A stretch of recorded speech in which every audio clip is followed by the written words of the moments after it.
Hi guys, welcome back. We are doing our next segment in the t-shirt quilt project, and I hope you've got your supplies and everything all ready to go. Now we understand that you may not have the supplies that we do, our cutters and our cutting boards and different things. And all you have to do is give us a call here at the library, set up a time. Somebody will get with you and let you use the supplies here at the library. And if you need any guidance, we will be happy to help you with that too. Just remember to call ahead. Now I'm going to turn this over to Patricia, and she's going to show you the next step in the t-shirt quilt. Okay, so this isn't so much a tutorial as it's an adventure, because I have made a number of quilts, t-shirt quilts, where I have done a technique where all the t-shirts were from a similar era and similar size, and you could take a square ruler like this and lay it down and make all your blocks 12.5-inch square, for instance, or whatever size you choose. This t-shirt, I come right up to my little edge, my little raggedy edge there, and this fits lovely into this 12-inch square. Now remembering, this is actually 12.5 because you're gonna seam a 1/4 inch. So you have to keep that in mind all the time, that you're gonna seam a 1/4 inch. But if I just lay that on there, cut around this is gonna be a nice 12.5-inch block. It is absolutely fine if your t-shirts are all similar enough that you can make nice same size blocks and lay them out in a grid, either with a sashing or just put them block to block. That's a great way to make a quilt. And if you have the t-shirts that'll work for that, go for it. I'm going to show you how I'm going to cut this one. Again, I laid it on. I can see through my quilter square that's 12.5 inches. It means when it's finished, it'll be 12 inches. I've got it laid down. I went all the way up. It could be centered a tiny bit better, but it's okay. And I'm going to look at my sides, make sure everything's in the lines where it won't get nipped off.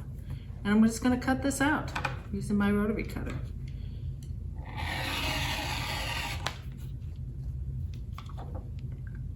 Okay.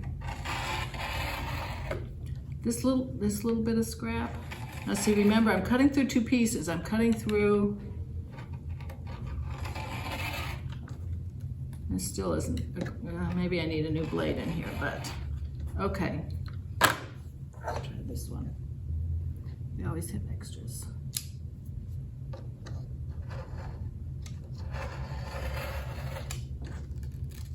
Okay, so a lot of this little scrap we're going to throw away. This bigger piece, if it's more than like 2.5 inches, I'm going to keep that, because that might be something that we'll fill in, that we'll use to fill in later. Okay, don't want to take any chances with my hands, so I'm going to turn this around. Okay, we're going to save those nice biggest pieces. You might end up throwing them away, or you might be glad you have them when it comes time to putting our whole quilt together. So there's our nice 12.5-inch block. Like I said, if you have t-shirts that are similar enough in size that you can get them all in the same size block, go for it. That's a really nice way to make a quilt. I don't have that. I have some that are all different sizes. Some of them are even child size. Here's the back of a smaller t-shirt, and see, I can't look, I don't have enough. So what I'm gonna do is I'm gonna just choose to make everything somewhat centered within 2.5-inch increments. And I'm going on trust here, because when we go to lay it out, we'll find that's when the adventure starts. We'll figure it out as we go. But I'm just gonna decide that I want to center this. And you can see this has been well worn and well loved t-shirt from many years ago. But I'm gonna, let's just look at this. And if I center this at 5 inches,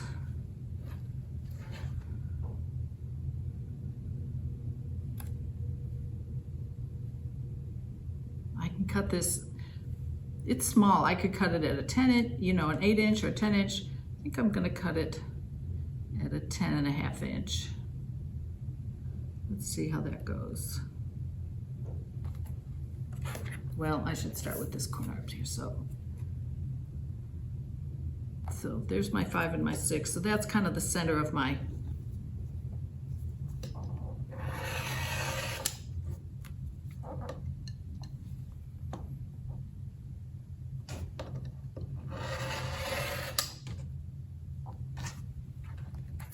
now those are my 2 good cut sides. 2 straight cut sides, and now is when it matters. Okay, so that's 10.5 that way. And again, they can be rectangle, but I'm going to go with 10.5 both directions. We're kind of making all this up as we go along, and there's always room to trim later. So I didn't get that quite enough. Okay. So now, I probably won't put these 2 greens together, but if I did, I would probably just add a strip of some other color over here. I saved some of my scraps. Here's a pink. You could add a pink scrap in there to make this come out to your 12 inches. Now, we'll get to that later. Here's another block that's not gonna be 12.5 inches. It is gonna be 12.5 horizontally, but not vertically. So I'm gonna maximize my space up at the top. I'm gonna keep it 12.5. Let's just, okay.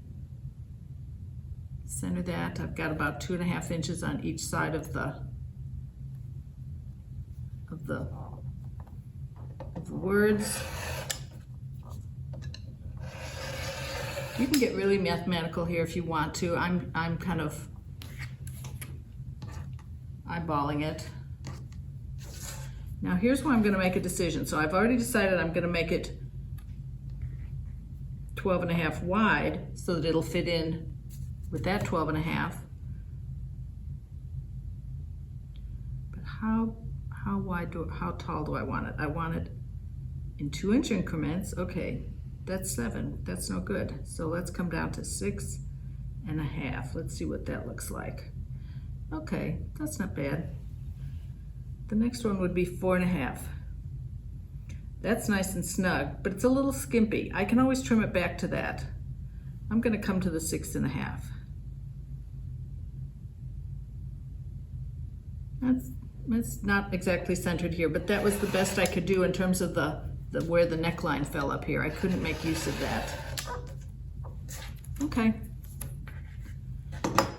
So we're going to play with all these. I'm going to cut all my squares, and next week we will start laying them out and seeing what kind of layout we can come up with all our unusually shaped blocks.